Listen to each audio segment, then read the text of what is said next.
Sir రాముడి గోత్రాలపై తగాదాలు, భద్రాచలం పంచాయతీ దీనికి ఇప్పుడు ఇప్పుడే ఒకటి మాట్లాడే మనం రాముడి గురించి అండి, మతాల అయిపోయింది, కులాలు అయిపోయింది. ఇప్పుడు ఈరోజు పత్రికలో ఇది ఐ థింక్ ఆంధ్రజ్యోతి, అయ్యో రామచంద్ర ఏమంట, సీతారాముల గోత్రం ప్రవరం మార్చేశారంట. దశరథ రాముని రామనారాయణ అంటున్నారు. భద్రాచల రాములోరిపై తెగని పంచాయతీ. ఏంటి సార్ రాముడి గోత్రం గురించి, రాముడి పుట్టుక గురించి? అసలు భద్రాచలానికి వెళ్ళే వాళ్ళు ఎవరైనా రాముడిని తలుచుకొని ఒక నమస్కారం పెట్టి గుడి కట్టిన రామదాసుని తలుచుకొని వచ్చేస్తారు, కానీ అసలు రాముడి గోత్రం ఏంటి, సీత గోత్రం ఏంటి, ఈ ముహూర్తం ఏంటి? ఇప్పుడు మీలాంటి భక్తులు ఎప్పుడైనా ఆ విషయం ఆలోచించారా? దీని మీద ఇంతకుముందు అభ్యంతరం వచ్చిందట, వస్తే హైకోర్టులో కేసు వేశారు. హైకోర్టు ఒక 4గురితోనో 5గురితోనో కమిటీ వేసింది. ఆ కమిటీ ఒక నివేదిక సమర్పించింది. ఆ నివేదిక 2024లో ఇచ్చారు. అంటే అది కోర్టు ఇంకా పరిశీలిస్తుంది. 23వ తారీఖు మళ్ళీ కోర్టులో విచారణ. అంతలోపలే అయ్యో రామచంద్ర మన మిత్రుడే రాశారు ఈరోజు వ్యాసం, మీకు చెప్తా చూడండి. క్షత్రియుడైన శ్రీరాముడిని అచ్యుత గోత్రంతో బ్రాహ్మణుడిగా మార్చేశారు. సీతాదేవి స్థానంలో సీతామహాలక్ష్మిని తెచ్చి ప్రవర మార్చేశారు. సౌభాగ్య గోత్రం ఇచ్చేశారు. అసలు ఇవన్నీ మామూలు వాళ్ళకి అసలు రాముడు క్షత్రియ, ఆ గోత్రం ఇది కాదు. ఈ కుల రాముడికి కూడా క్షత్రియ బ్రాహ్మణ గోత్రాల పంచాయతీ ఏంటి? రెండోది సీతాదేవిని సీతామహాలక్ష్మి అంటే సీతామహాలక్ష్మి అనే పేరు వాడరా? ఎంతోమంది విశ్వనాథ్ లాంటి సాంప్రదాయవాది సీతామహాలక్ష్మి పేరుతో సినిమానే తీశారు. అది ఏంటో అభ్యంతరం తెలియదు. సౌభాగ్య గోత్రం, సౌభాగ్యవతి అంటారు కదా.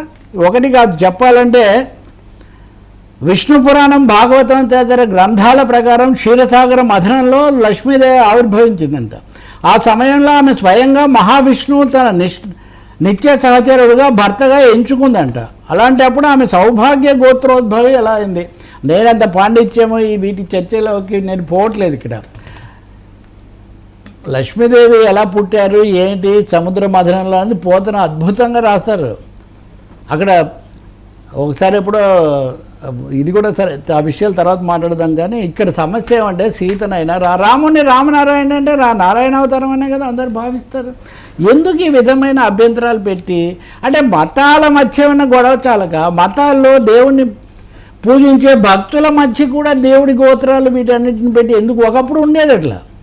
ఇప్పుడు తిరుపతి దేవుడి ఏనుకు 3 నామాలు పెట్టాలా 2 పెట్టాలా అని కోర్టుకు వెళ్తే కోర్టు ఏదో చెప్పింది, దాని ప్రకారం చేసి ఇప్పుడు కూడా మీరు కోర్టుకు వెళ్ళారు, కోర్టు చేస్తుంది. ఆ లోపల ఎందుకు 23వ తారీఖు ఈ కేసు విచారణకు వస్తుంటే అంత లోపల దీని మీద అయ్యో రామచంద్ర ఇంత అయిపోయింది. రామచంద్రుడు 2012 నుంచి జరుగుతుందంటండి ఇది. నేను ఎందుకు చెప్తున్నానంటే, ఈ మిత్రుడు ఈ వ్యాసంలోనే రాశారు 2012 నుంచి జరుగుతుందంట. ఇప్పుడు మనం 2026లో ఉన్నాం.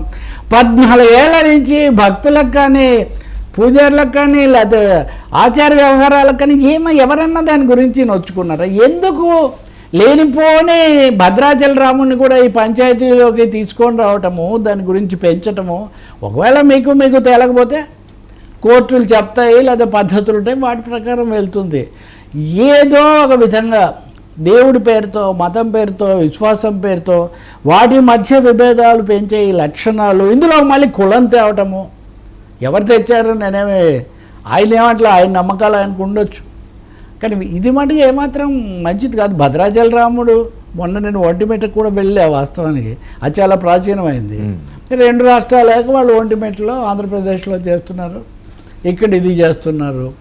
ఇవన్నీ నా పురాణాలు నమ్మకాలు వాటి ప్రకారం వెళ్తారు కదా.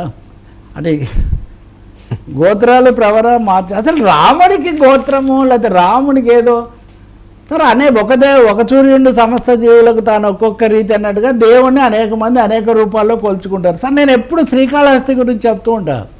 శ్రీకాళహస్తిలో ప్రధానమైన సందేశం ఏంటి?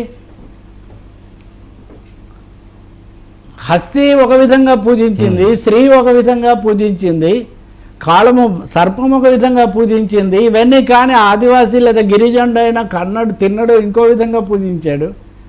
ఏమైంది సార్? అందరికీ మోక్షం ఇచ్చాడు కదా శివుడు.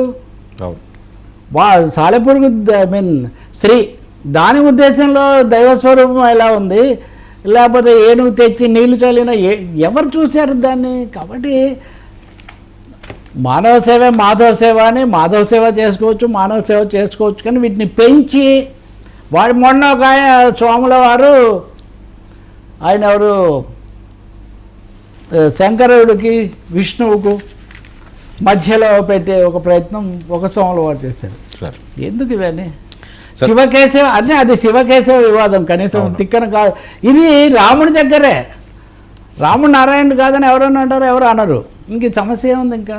కాబట్టి తగ్గిపోండి. నేను చెప్పేది ఒకటే, 23 కోట్లు చెప్పిన తర్వాత ఏమైనా తేడా ఉంటే కోర్టుకు చెప్పండి. బయట దీని మీద ఒక ఇది పెంచడానికి చేయటం ఎందుకు? అందులో శ్రీరామనవమి ముందు అంటే అదే టైమింగ్, అప్పుడు వస్తేనే అది అవుతుంది. ఇంకో మాట చెప్పనా మీకు, అసలు భక్తుల యొక్క మనోభావాలు ఏమైనా గతంలో ఎదుర్కోలు వేడుకలో సీతాదేవి శ్రీరాముడి పక్షం వహించిన ఇద్దరు వశిష్ఠుల స్థాయి ఆచార్యవర్యులు మాటల ద్వంద్వ యుద్ధం చేశారేమో అనిపించిందంట.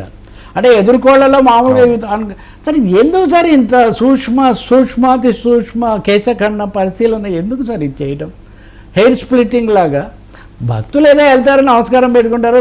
భద్రాచలానికి ఇప్పుడు ఆ సినిమా ఏది సీతమ్మ వాకిట్లో సిరిమల్లె చెట్టు, ఆ ప్రకాష్ రాజు పాత్ర ఉంటుంది కదా, వాళ్ళు మాట్లాడితే భద్రాచలం వెళ్తుంటారు.